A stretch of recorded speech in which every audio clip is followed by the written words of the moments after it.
paramedics off island. We're first on scene and we're the eyes and ears for the ambulance service, and on what we're telling them, they will then send extra help if the need be. We do the writing and the booking information as we get it from the patient and the parent. We carry his bags because he says it's our job.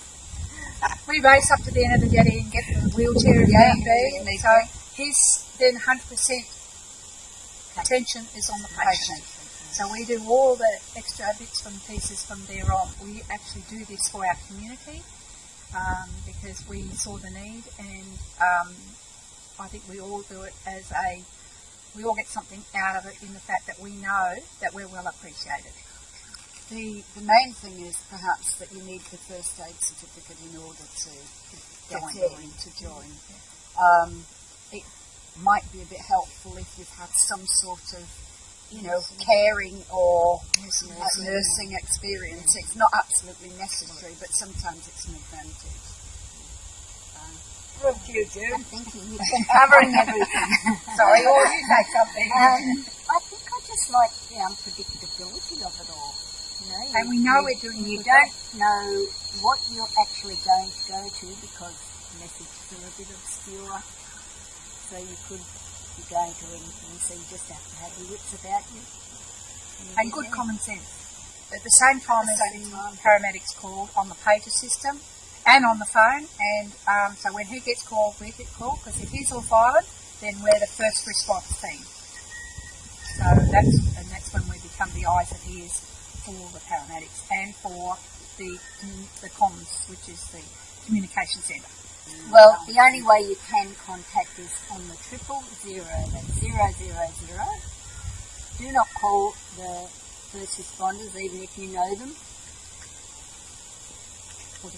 Or the station. It's better off to stay at home and call 000. Before you can even join, you must have your first aid certificate. The vehicle was purchased with the funds from a group, I won't say who at this stage, but that fundraise every year to keep our vehicle going with mechanics and tyres and registration and insurance. And without them, we'd be lost. Well, the thing is also with the group that does raise money for it, the money comes from the community. So the community have actually paid for our car and anything else that comes with it. The paramedic, we're the extra pair of hands. He's in charge, and he can be 100% his attention on that patient while we do the other bits and pieces and the fetching and carrying of his kids or anything he needs from the vehicle. As I said, we then, whatever he wants us to do, we can do, and we assist in any way possible. As I said, we're that extra pair of hands because he's a one-man crew. We wear under the Code of Conduct with the QAS, and private confidentiality, patient confidentiality is a huge issue. So we can't go down the street and discuss what we see and what we do. We can amongst ourselves as such because that's how we learn. But that's a big issue. And so when we go into a person's home, we knock on the door and ask to come in. And if the paramedic's there, we explain why he's not on the island. And as I said, we just keep the situation calm until he gets there. So we take blood pressure, snake bite kit, bandages, so we can stop the red stuff leaking out. Temperatures and that's the defib. That's a little automatic defib. Level sugar, sugar level. And this is all supplied. The equipment is supplied by the QAS.